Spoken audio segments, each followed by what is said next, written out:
Greetings, welcome, and thank you for joining us this morning. My name is Stephen Hatfield. I'm a board member with the Oregon Trails Coalition and the founder of Ptarmigan Collective. Ptarmigan Collective works with regions and communities on developing and implementing regenerative tourism strategies, which often include outdoor recreation initiatives. You are in the virtual room for the session entitled Connecting Long Distance Routes in Rural Communities. So hopefully that was your intention this morning. If not, we welcome you to stick around. We have an all-star panel lined up, ready to share lessons learned, as well as challenges and pitfalls encountered while developing long-distance trail projects and connecting outdoor recreation initiatives with rural communities. Before we jump into introductions, I want to do a quick bit of housekeeping. Chances are you are familiar with the platform at this point, but for those who may be new or need a refresher, you will note that there is a chat box to the right of the presentation window. I think that's over there for you. You can use this chat to chat with fellow attendees, and you are welcome to go ahead and introduce yourself there now. Toward the end of our session, we hope to take a couple of questions from the audience. So at any time, feel free to submit questions in the field that is marked questions, which is just below the presentation screen. Also, toward the beginning of the session, there will be a few slide deck presentations. Some of these slides will include detailed overview maps that are best seen at full size. So if you like, you can hover your cursor over the presentation window and open up the full screen. Okay, on to the agenda. Oregon has no shortage of world-class outdoor recreation opportunities within its boundaries. We are fortunate indeed. That said, I would argue that the collection of projects featured in this session are on the cutting edge, exploring new frontiers in Oregon's landscapes, pioneering new ways of getting folks outside, and exploring ways to deliver more value to Oregon's rural communities. To get us started, each of our speakers will provide a brief presentation providing an overview of their project or initiative. Once you've been briefed on the projects, we will transition into a panel discussion for roughly 30 minutes. As the panel winds down, we hope to be able to field a couple of questions from the audience. Again, if you have a question you would like to ask, please be sure to submit those in the questions entry field, not in the chat box, as they will likely get lost in the stream there.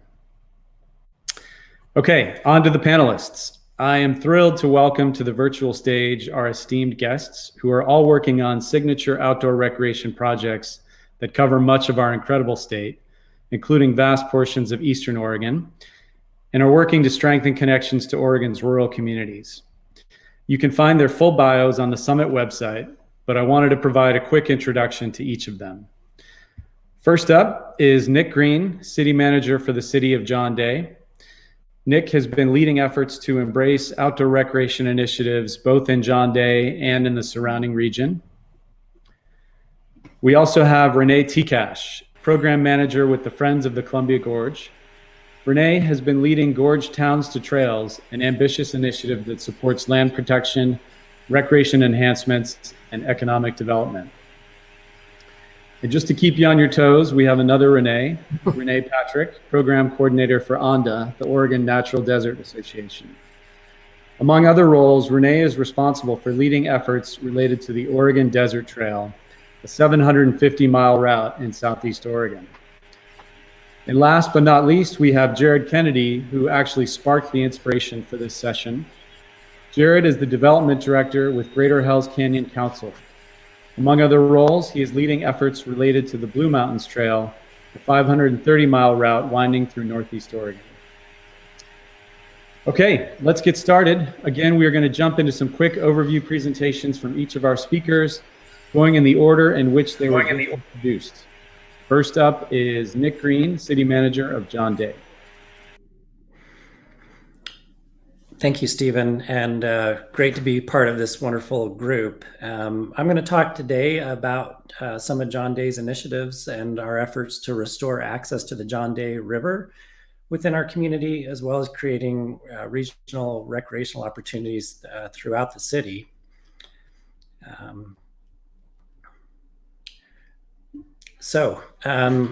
What you're seeing on the screen in front of you is John Day's Innovation Gateway. So it's land that used to be mill sites. And these are lands that were acquired by the city that allowed us to restore a portion of the John Day riverfront. And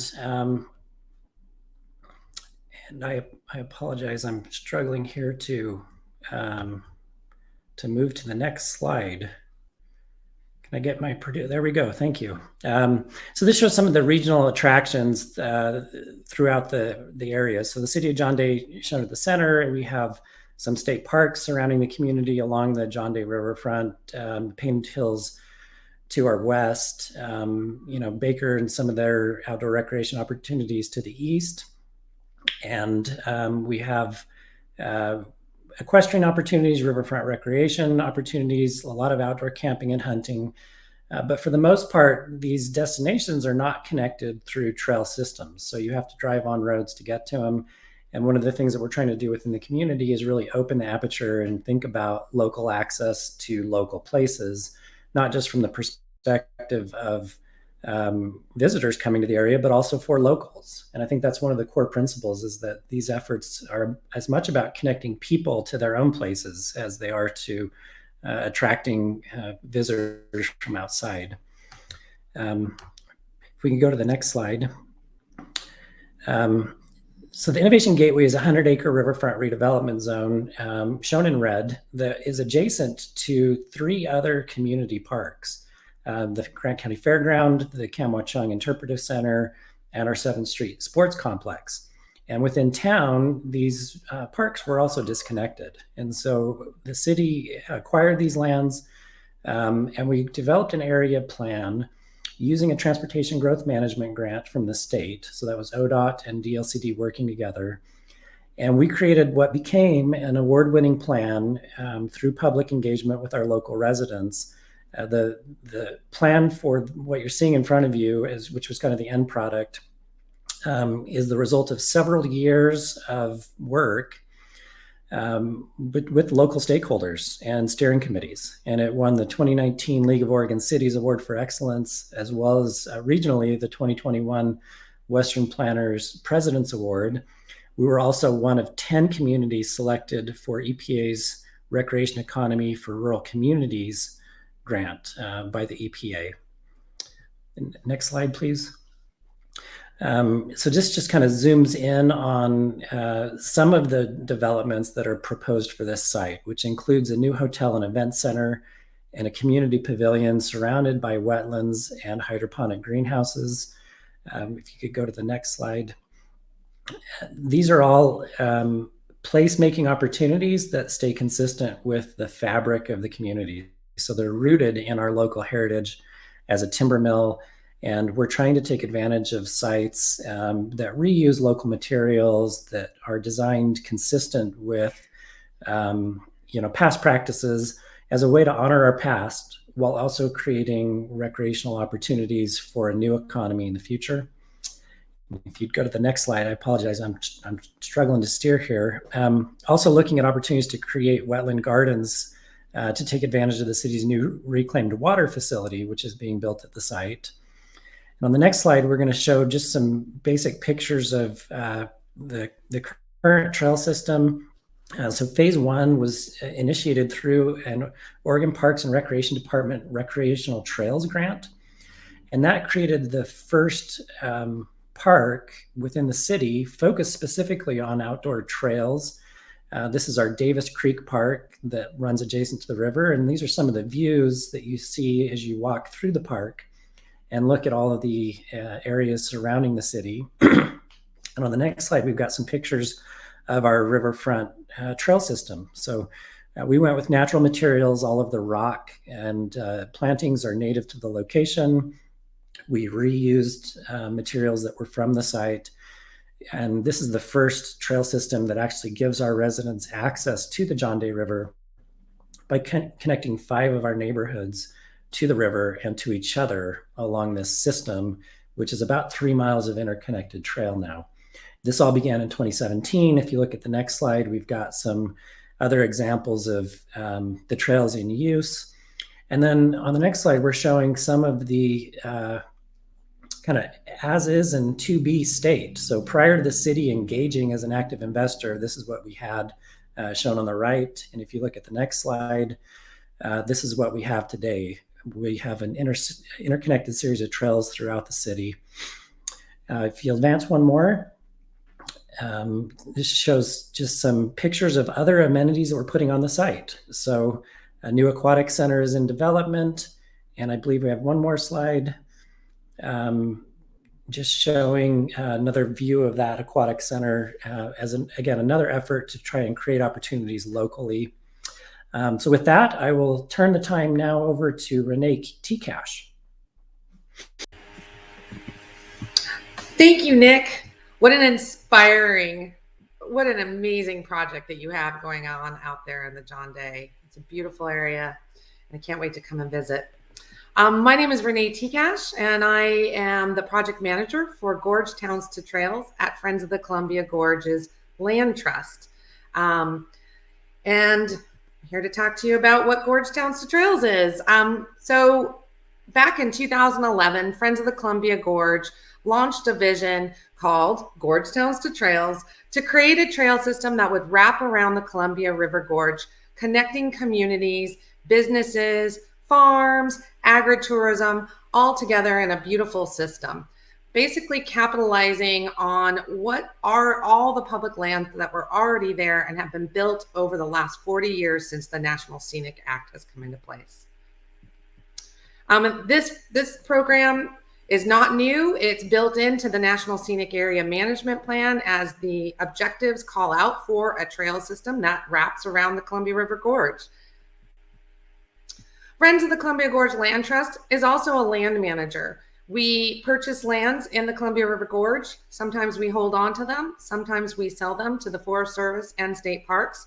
But in two cases, we are land managers at two different preserves called the Lyle Cherry Orchard Preserve, where we have a new trail system that was built by the Washington Trails Association and finished this year. Oops. And we also have a trail that connects the town of Mosier to the Mosier Plateau, which is a 4.5-mile trail system that goes out and back to beautiful wildflowers and gorgeous views. And we are in the process of, in a feasibility process of building a new trail system at our preserve called Mount Olka, which we hope that will connect to the Discovery Center in the Dalles, as well as the Dalles Riverfront Trail. And thank you so much. And I'm going to pass it on to Renee Patrick. Thank you, Renee. From one Renee to another. Glad to join you here today. I have been working to develop the Oregon Desert Trail for almost 6 years now.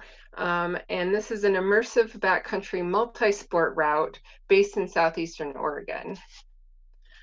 The project was developed by conservation organization, the Oregon Natural Desert Association.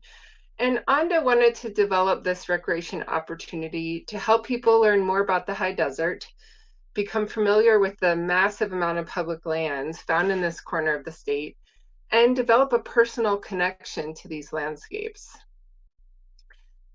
The 750-mile route starts outside of Bend in the Badlands Wilderness and ties into a mixture of existing trails and primitive roads, which are linked together with sections of cross-country hiking. And altogether, the Oregon Desert Trail hits many of the highlights of this part of Oregon, including Steens Mountain Wilderness, the Heart Mountain National Antelope Refuge, and the Owyhee region, where the eastern terminus is found at Lake Owyhee State Park near the border of Idaho. The Oregon Desert Trail travels through or near 18 different communities like Paisley, Lakeview, French Glen, and Rome. These communities offer important services and businesses that long-distance hikers, bikers, or horseback riders will need, like showers, laundry, a bed, and food. And did I mention food? To date, we've had 40 hikers complete the entire 750 miles, with hundreds more each year heading out on day or section hikes since we launched the route in 2014. At the heart of the project, we want to provide the public with an immersive way to learn more about the public lands and conservation issues facing these places, and learn to recreate with the health of the ecosystem and intact habitats in mind. A lot of how I've approached my work on the Oregon Desert Trail stems from first being a long distance hiker. And it was thrilling to take that to the next trail you'll hear about, the Blue Mountains Trail, a route I was fortunate enough to help ground truth with almost 600 miles of hiking last year. So I'll pass it on now to Jared.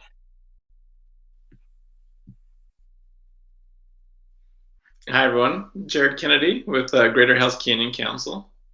I serve as our development director, as well as the Blue Mountains Trail project lead.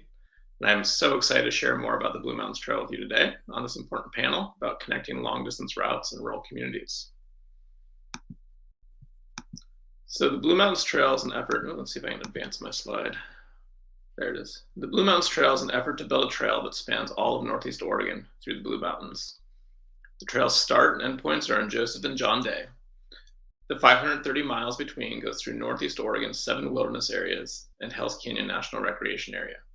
It's a route that connects existing trails and roads, albeit some of the trails are in serious states of disrepair, and it's almost entirely on national forest lands. So the Blue Mountains is Oregon's largest ecoregion. It's rarely visited outside of some of the major trailheads in the Wallowas, and it's a region that's poorly known for what it is. It's the most mountainous part of the state, with more peaks above 9,000 feet found here than in the Cascades or anywhere else in Oregon. The rivers are undammed and wild. The gorges are huge, Hells Canyon being the deepest in North America. It's a place of intact forests, abundant wildlife, and a deep history. It's the ancestral lands of the Nez Perce, the Confederate tribes of the Umatilla, the Warm Springs, and the Burns Paiute. And here you will find communities that support recreation. Joseph and Enterprise, Troy, Tollgate, LeGrand, Anthony Lakes, Baker City, Sumter, and John Day. The Blue Mountains Trail invites you to walk its paths and to join the effort to protect, connect, and restore vast stretches of the regions. So thanks to Mike Unger and Naomi Hudetz, who also ground truthed the trail in 2020. And thanks to the support of Travel Oregon, we published 10 in-depth town guides early this summer for the towns and communities on the trail. These include resupply information, as well as lodging, food, and other town highlights. We even identified public transportation options. There's a way, with some schedule limitations, to do the whole trail by taking public transportation to and from the communities on the route. This is just the start of what's going to be a more involved community engagement process. One of the reasons I'm so excited to be part of this panel today. Between now and the spring of 2023, we plan to hold 8 community engagement workshops to broaden the town guides, identify more key heritage and historical information to include in our trail resources. We're going to put together a future trail guidebook. And we also want to make sure that individuals and businesses in trail towns can learn more about the effort. We can address any concerns and share more about how they can get involved. With Travel Oregon support, we also produced beautiful trail section maps. They were made by Conservation Geography, and these maps highlight the route, and they're available on our website. I'm glad to share more about the Blue Mountains Trail with you, and check out our website for more information, hellscanyon.org, and you can also follow us on Instagram. Thanks. Great. Awesome. Thank you all for some amazing presentations, such a great scope of all that's happening across the state. Just a snapshot, of course, but looking forward to diving in, sharing some questions with each of you and hearing your responses and hopefully taking this conversation to some new depths. Wanted to also encourage folks out there, if you have questions, please go ahead and submit those in the questions field under the screen, and we will get to those at the tail end of this. So getting us started, first question is going to be directed to Jared, although any of the panelists are welcome to weigh in once Jared has responded. So here we go.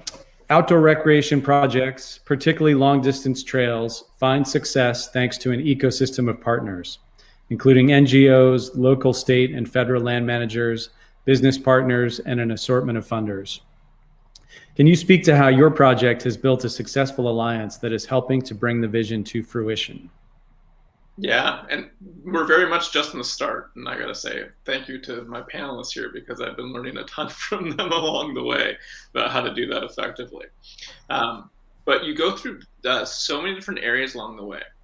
And there's so many different land management agencies, businesses, private individuals, other organizations that really care so deeply about these places that we're traversing with these trails, that you need to really start with a question in terms of what would a trail like this mean, and what are the things that we need to be aware of from the very beginning.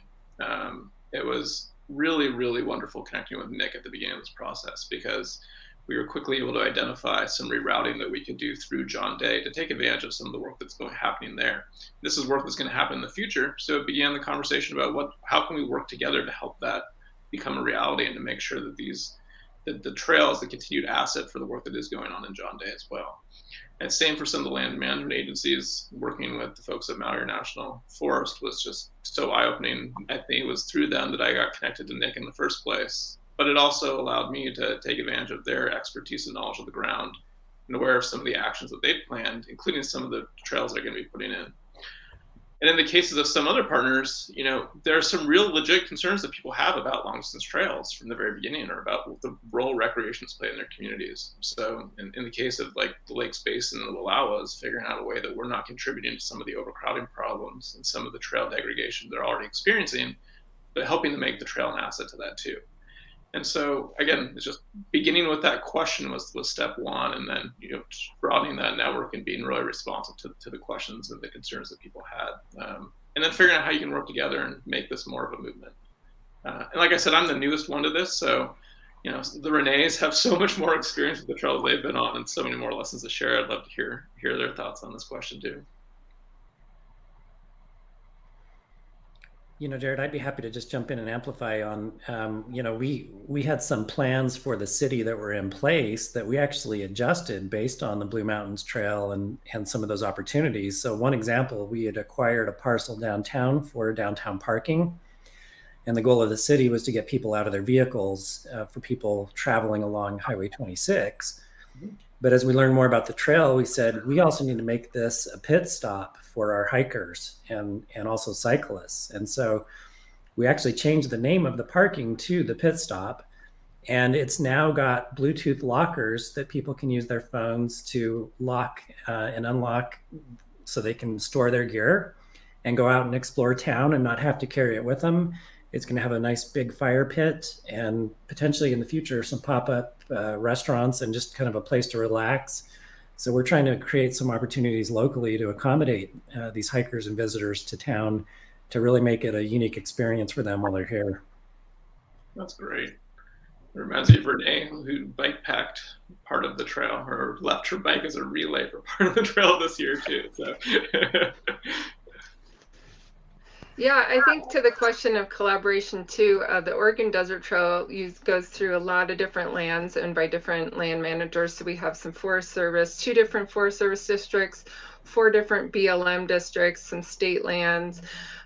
So over the years, we try to get people together regularly, all the land managers, to let's collectively discuss, because how one district might think of a long distance trail is different from another. So it helps to get everyone in the same room to sort of workshop ideas and sort of come to some sort of greater understanding of how all the disparate areas are going to work together.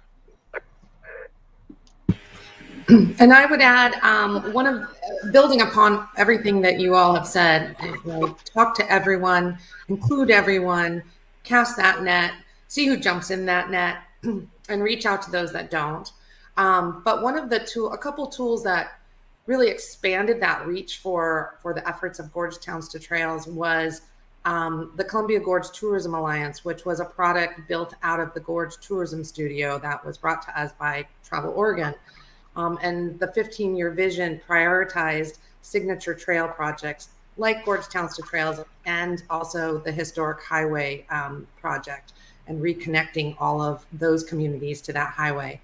Another great tool that has helped communities really build into how can we be a part of this? We're all different. We all have different expectations. Is a program out of PSU that is the Master of Urban Planning and Regional Planning, aka MERT program. And once a year, you can apply to have your project picked. And in the case of 3 communities, but 2 specifically, Cascade Locks and the city of Washougal, applied and received the program for students to come in and actually do quite a big, deep dig into how do these trail systems fit into these communities and really engage the public as a third party. And it really produced some incredible plans that aren't just sitting on a shelf. They're actually being used by these communities today. Great, and I'd be remiss not to also mention Eastern Oregon Visitor Association, who I unfortunately left out of that first one, but their work in Key Harbor has been amazing in terms of organizing and resources and helping us make connections where we didn't know they existed. Great. All right, let's move on to the next question. This one is we're going to start with Renee Patrick on this one. So long distance trails have the potential to contribute in positive ways to nearby communities, not only in terms of economic impact, but also social and environmental benefits. Various studies and anecdotal reports indicate that trails help nearby communities increase commerce, support and create jobs, increase property values, reduce commuter costs, provide low-cost health benefits, and protect sensitive landscapes. What are some of the successes of your project in this regard? So in the Oregon Desert Trail, looking at Eastern Oregon when I started working on this, is not an area that has seen a lot of long distance backpacking. This is a really new sport. So a lot of the introduction and getting started in these communities was approaching it from, we have an opportunity to create a culture, a trail culture, not only welcoming folks who do want to hike for months on end across the desert, but those in the community that might want to head out and do a little bit of recreating on these routes. So I think, in the first outreach I did to some of these communities, setting the groundwork. What is the Oregon Desert Trail? Why do people want to hike long distances in the desert? But then when I went back and hiked it, again, coming from the perspective of a long distance hiker, and then I came to town, I ate in the restaurants, I stayed in the hotels, I shopped at the businesses while I was actually doing the trail, was very impactful, and sort of it led some weight to the idea that this is a viable thing. This is something to engage with. These are some of the the needs that long distance hikers might have when they get to towns. I mentioned food, but that's really something that is really important. So in polling a lot of hikers, it's like they want access to fresh food. So then how can we help the businesses understand what are the needs of the hikers, and vice versa? What are the needs of the community? So in several ways, we've been trying to work together. We've led different trail work opportunities throughout the years, inviting the local community to do trail work with us, inviting the businesses to come out and work with us, and finding creative ways to support the local infrastructure. For example, a lot of the search and rescue groups are all volunteers in some of these remote counties. So what are ways we can help support that? So on one particular National Public Lands Day event, we had a raffle and we raised money for the local volunteer search and rescue. So trying to think creatively about both engaging hikers or the community, the people coming in the community, but getting the community out. And I think on the social aspect, one of the anecdotes I've heard has been really impactful, both from hikers and the community members, are the conversations happening. So a lot of these areas are very remote, they're very far away, and they actually create situations to encounter each other on the landscape, no one else around, and you have amazing conversations about the love of place, about public lands issues. And granted, a lot of these, they may not agree or have the same views, but we're able to, they're able to have respectful dialogue around some of these issues where it might not happen that way. We have people coming from all over the states. And so just to understand what is Eastern Oregon in a deeper way. And then also the respect for the land and trying to embed that in all of the messaging, all the materials. It's like, while you're out here, let's help you learn about what makes Lakeview, what makes Lake County really unique and special and important, and learn about the livelihoods of the people who live and work there, and just try to create a more holistic experience for both hikers and the communities. That's great. Thank you. Anyone else have examples to share just in terms of connections to communities and where some of that value has come through? Sure, I'd love to jump in on that one. I think the story of Cascade Locks and the Columbia River Gorge is a great example of a community pivoting from over 10 years ago. This was a community that really didn't see itself as a trail town, even though it's the only town along the Pacific Crest Trail where it intersects a town directly. And they were really trying to develop themselves around other concepts and other forms of economic development. But over the last 10 years, Cascade Locks has really transformed into a trail town. They now have Pacific Crest Trail Days. That's a huge celebration where not only are the thru hikers coming in and celebrating, but they're actually coming off the trail, taking a bus up, coming and going back to the trail because it's become that big of a deal. The signage projects that they've been able to implement in connecting hikers and bikers, because not only does the Pacific Crest Trail intersect it, but also the reconnection of the historic Columbia River Highway is now, you've got at the crossbow of just this incredible two major trail systems that land and come through this community. Businesses are thriving because of it. Businesses like Thunder Island Brewing Company has that trail beer brewery where they actually have a pay it forward program where you can buy a beer for a thru hiker and it goes into a little thru hiker bank. And when they come through, you can get a free beer. So this just genesis between really pivoting from an old vision of resource extraction and bigger economic development components to this just really celebrating what they are. And it's been inspiring.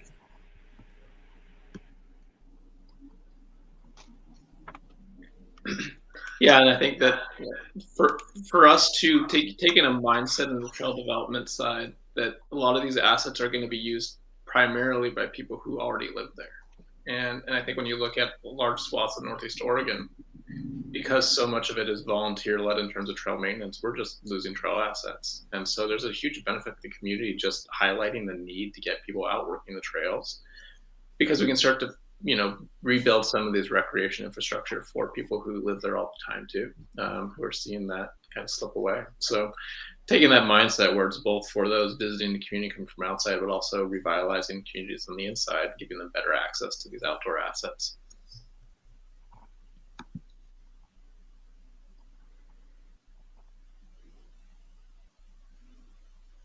Stephen, I think your mic is muted.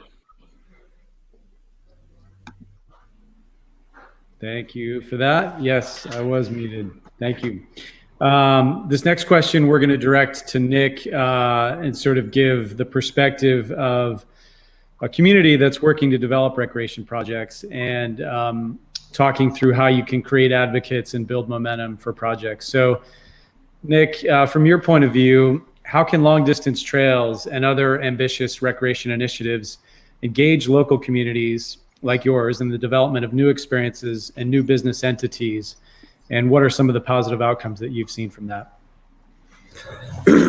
Thanks, Stephen. That's a great question. All of our rural communities have been struggling, not just in Oregon, but nationwide, with how to remain relevant in the 21st century. Everyone's moving to this information age economy, and in some ways we struggle to compete because we're late adopters of technology and we don't have access to a level economic playing field. But what we do have is a wonderful natural environment that is valued by people that share our rural values, and in many cases come from other parts of rural America. And so what we've tried to do is pivot within John Day and recognize that what was good enough over the past generation, and I'll call it passive income, it was the hunters and the recreationists that would come out and they would do their thing and they would shop at the local grocery store, but otherwise they'd go up in the mountains and you really wouldn't see them again. Shifting to more of an activist approach where we say, how do we cater to this tourism economy? How do we make their visitor experience a 5-star experience, not just for the thing they came to see, but also for their visit in town? So we want not just a 5-star rating for the Kam-Wah-Chung Interpretive Center in John Day or for the hunting, but also for the city itself. And so we worked with EPA and USDA on a recreation economies for rural community planning assistance grant. And we involved local stakeholders and practitioners, local business owners, and we kind of went through what are those missing elements? Can we create opportunities for test kitchens and local culinary events? As Renee pointed out, food matters to people, especially if it's local food. And they've been on a long trail and dusty and tired of their own, their own cooking. Can you create opportunities for pop-up retail? Can you start to look at these visitors as a new marketing demographic where you can test new ideas and concepts because you have a captive audience? And so we've really taken the approach within the City of John Day government of pushing civic entrepreneurship through the lens of outdoor recreation as an economic driver. And how do we innovate around that space to create those economic opportunities while recognizing that if we do it right, it won't just benefit our visitors, it'll create an abundance of outdoor recreation opportunities for local residents that may not be available or accessible to them but for this type of thinking. I'll add a really great example of that is in Lakeview. We have the Talltown Bike and Camp, and the owner, Tom Beatty, opened, I think it was 2017. So Lakeview is also a town for the Oregon Timber Trail, the long distance biking route. And so not only providing, hikers and bikers a place to get gear and things like that, but it's really been embraced by the local community. And he has a really robust gear rental company now for bikes and skis for the nearby Warner ski area. So just that one business has really cultivated this huge embracing of the recreation community locally and providing an important resource for hikers. So it's a really great sort of test of what kind of impact that business can have. I think having these, I call them nested plans, right? Plans that depend or leverage other plans. They don't always have to succeed, but looking at ways to structure these approaches so that you have multidimensional benefits, benefits to business, benefits to a struggling rural city that's looking to diversify its economy. Businesses, benefits to the state agencies that are sponsoring some of these trail investments. Oregon State Parks has been a huge investor in John Day.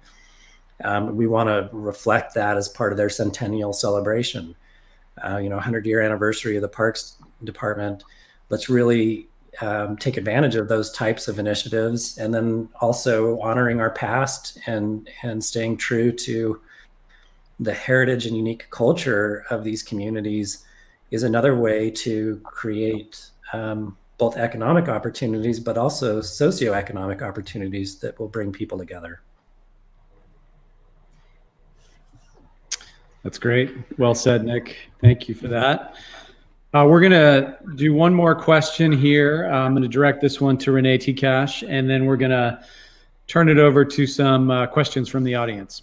So Renee, acknowledging that a lot of these projects have found some success, it's not always an easy process. So what are some common challenges or pitfalls that your project has encountered along the way? What have you learned, and what advice might you give to others who might embark on similarly ambitious projects? Thank you. The challenges and opportunities. So first off, we are the first obstacle or the challenge is the Columbia River Gorge is 2 states. And as I was saying, 13 urban areas, 6 counties. And each one of those counties and cities really has its own culture. Like we've heard from, from Renee, Patrick, and Nick and Jared. But it also creates opportunities because a trail should be about unique experiences as you travel through.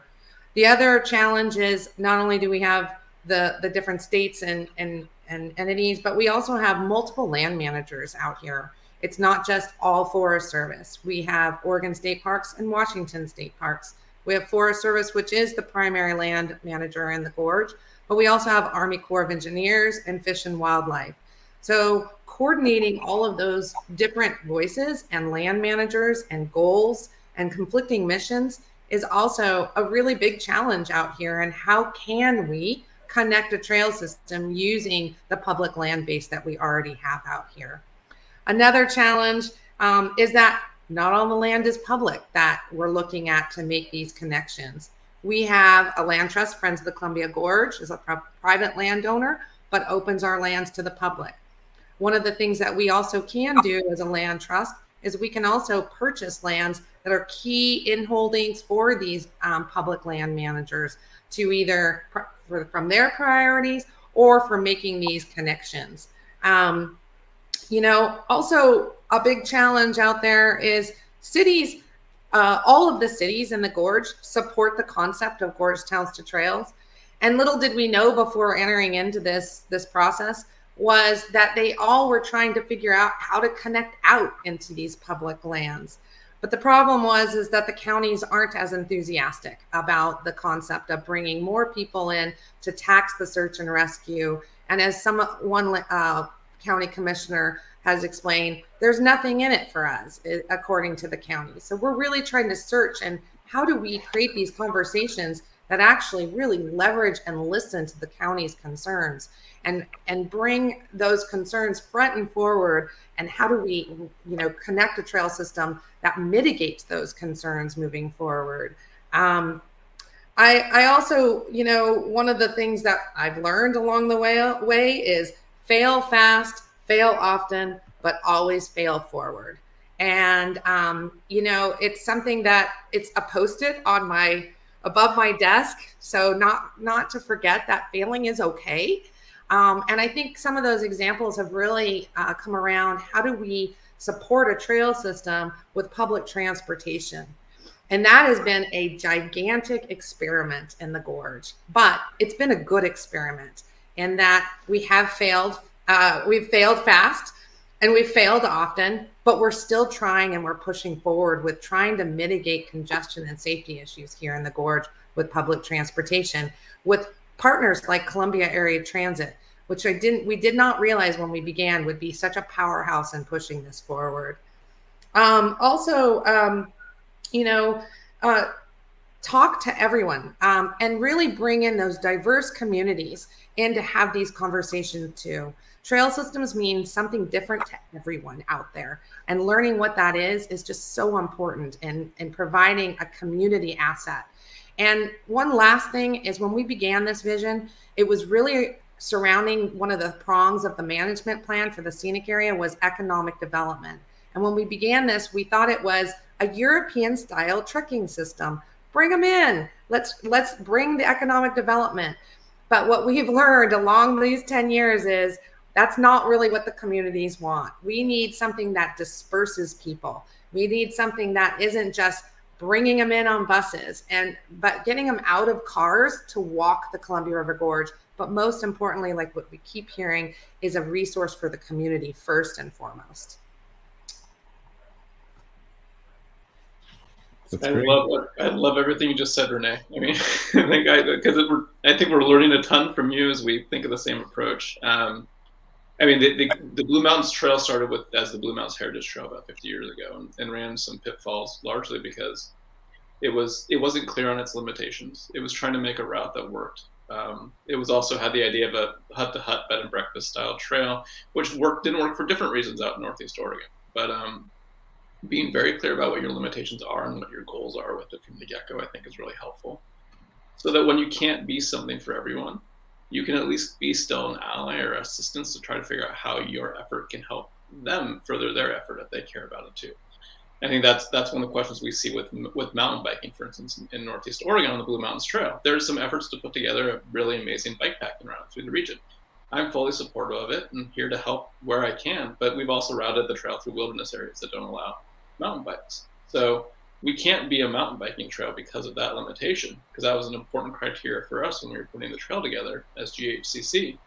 But I could still help in terms of the working and the routing. I've done over 400 hours of mapping in terms of how someone else might be able to pull that asset together. And so I think that was a really important one to learn for me.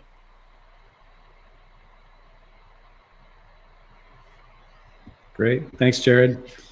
Renee, Patrick, any lessons to share from your experiences?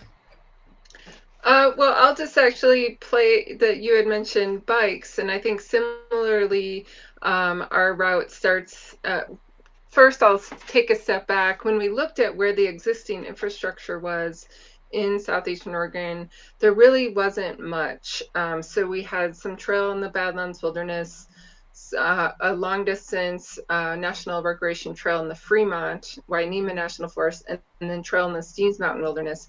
So those trails in the wilderness, as Jared alluded to, are not open to motorized vehicles, bicycles. So, but with that, we really wanted to look at, there's still opportunities. So you can't particularly use one form of recreation here, but you could use it on the miles and miles and miles of 2-track primitive roads out there. So really, instead of thinking of it as you're excluded, it's like, how can we create opportunities? So section by section in our 750 miles, we've gone and looked at, where can you bike? Where can you horseback ride? Where can you ski? Where can you paddle? And really tease out all of the different forms of recreation you can do. And that means where you bike from Bend to start is different from where you would hike. But so we have biking alternates for the entire route now. We have suggested alternates for paddling. I'm a paddler and paddled the Owyhee, a 175-mile water alternate to the hiking route.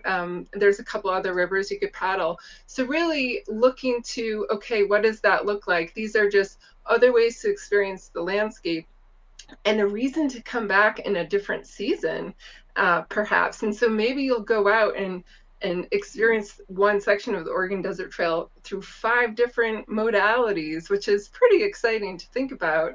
So yeah, flipping the script, and not where you can't, but where can you, and how would that work? So that's been a fun sort of challenge to take on. I'm biased because I like doing all those things as well myself. Perfect. That's great. Let's take a question from the audience now, and this is a really good question. It's timely, it's relevant, it's also a really big question, and I don't know as though we have time to go through all the ins and outs of what this might cover. So I'm going to ask the question, and then I'll kind of reframe it for each of you. So the question is, wondering if COVID and/or political diversity has created barriers or challenges in connecting rural communities to these long distance projects. Obviously, there's a lot to unpack there, I'm sure, on both of those fronts for each of you. So what I would say is, maybe what is the one sort of biggest surprise or sort of discovery that's come out of either COVID or sort of the political tension that might be connected to that or independent of that for your project? So whoever wants to jump in first here. Oh, I see Nick talking, but I think you're on mute. Yeah, I was. Thank you. I said, can I answer that one? I like that question. Sure. I feel like as a local government official, I can poke at government officials and not feel too hypocritical. We're famous for spending the majority of our time doing the least effective things. And we, as Renee said, flipping the script, one thing that COVID has highlighted for us is that we can't afford to do that anymore. We need to spend the most time doing the things that will have the highest impact. And so I think about it from the perspective of our American Rescue Plan Act funding and some of the infrastructure packages that are coming our direction. We tend to think of these things in terms of traditional infrastructure. Recreational trails is part of that package for us in John Day. It's a critical node in our economy. It's essential infrastructure for the recreation economy to thrive. And if we ignore that, or if any rural community ignores that, it will be to their own peril, because we can't depend on declining or stagnant populations to support ever increasing costs to operate these utility systems. So I think from one perspective, COVID hasn't created so much a barrier as an opportunity for us to recognize that we have to think and act differently in order to succeed. And it's forced some change on us that wasn't going to come naturally or willingly. So I think about it less in terms of its restrictions than the opportunities on the landscape now that weren't available 2 years ago.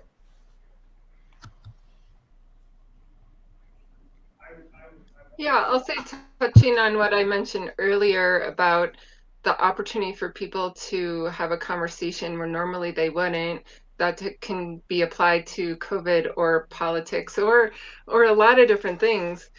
But yeah, just hearing that people in place in very remote places can have a conversation, a hiker and a rancher, on land use, and they don't necessarily come away changed. Their minds might not be changed, but they're hearing it, like they're listening. And I've had a lot of these conversations too. It's like we're listening, and because we're face to face, we're giving each other the space and the respect to say our piece and to try to understand what other person is coming from. And I think that level of engagement is so much easier when you are face to face, when you do have an interaction that's not can be taken out of context online or on social media. So that's where I think and I had amazing experiences while hiking the Blue Mountains Trail too, like meeting people who are out hunting and I'm hiking, and maybe those aren't compatible, but maybe they are. And I had a lot of great conversations with people. So I think that's one thing that long distance trails can bring, is an opportunity to really see people as people face to face. Yeah, I think that political vibe plays a lot stronger on media and social media narratives than you actually end up with when you go out to places. So I don't know. I think it's something that's I've been slightly frustrated by for quite some time, which is being someone who also has a deep family connection and lives in Northeast Oregon for part of the time. That there's really a whole separate reality when you actually do meet someone face to face and talk to them. And generally, everyone loves their backyard deeply. And so if you're there expressing your love of a place along with somebody else, you're going to find something you have in common. And I think that's part of a testament to these long distance routes and rural communities too, is just being able to create real meaningful connection that's organic and not forced, and finding ways to get people to to share with one another. And I guarantee you'll be surprised if you have that sense of fear of going and exploring a place that's new to you. You'll be surprised when you go out and realize that it's a wonderful place, and there's wonderful people everywhere. So yeah, I do think that COVID provided a whole separate set of challenges with more people showing up, but people wouldn't show up sometimes to avoid people. And part of this effort is to connect people, right? And so finding ways that we can create and foster those connections is just so meaningful. Yeah, that's awesome. I would say, building upon what all of you said, one of the things that has really, I am seeing starting to really take just movement on is accessing these federal funding, COVID recovery money that's available to communities, cities, and counties to really build upon some of their visions that they have for their towns. The Dalles is one of those. Mosier, the city of Mosier is really trying to develop how can we make our town a better host to the bicyclists, the hikers, without impacting the town. So it's created a lot of conversations. And one of the things also that gave the communities in the Gorge a lot of confidence in moving forward with those accessing public lands was the ability for the Gorge to collaborate and have closures and openings synchronized. And so for communities to be able to speak and say, we're not ready for these trails to be open yet. And in the town of Mosier, we kept the Mosier Plateau Trail closed until mid-September, way beyond where the other public lands had opened, because they were very concerned about their community. So it's really listening and working and doing things that are really out of the, really abnormal for what we normally do business as out here.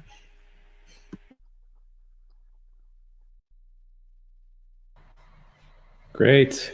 Those are some good answers to some complex questions to consider. So I appreciate you all sharing, sort of some key findings. We are just about at time here. So I want to give each of you some of the interest coming in from the chat room is around folks that want to experience each of your trails. I'd say you've each got about 15 or 20 seconds to just give us what's the best place to go in terms of finding information and learning more about opportunities on each of your trails, or Nick, in your case, some of the recreation opportunities around John Day. So let's start with Jared, and then we'll swing Renee, Nick. I was going to try to update my bio real fast to get the URL on there. But yeah, please come to Greater Hells Canyon Council's website, hellscanyon.org. Hopefully you can remember that. And look for the Blue Mountains Trail.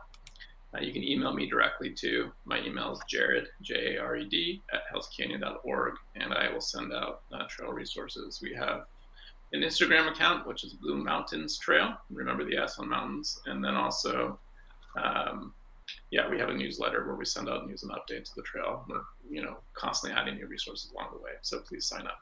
Thanks.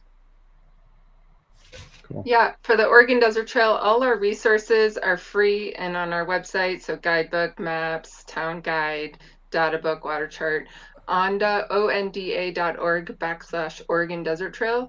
And my email is Renee@onda.org. I'm happy to point you in any direction you're interested in learning more about. Great. I'll go next.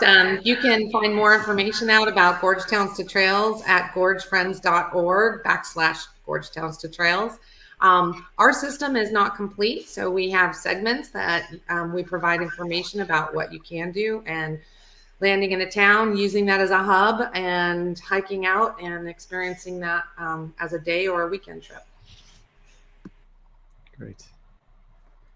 Oh, Nick, we've got you on mute.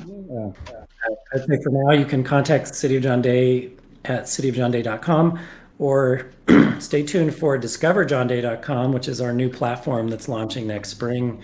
It'll be tailored to outdoor recreation and also agritourism. So we're developing video content for that as we speak.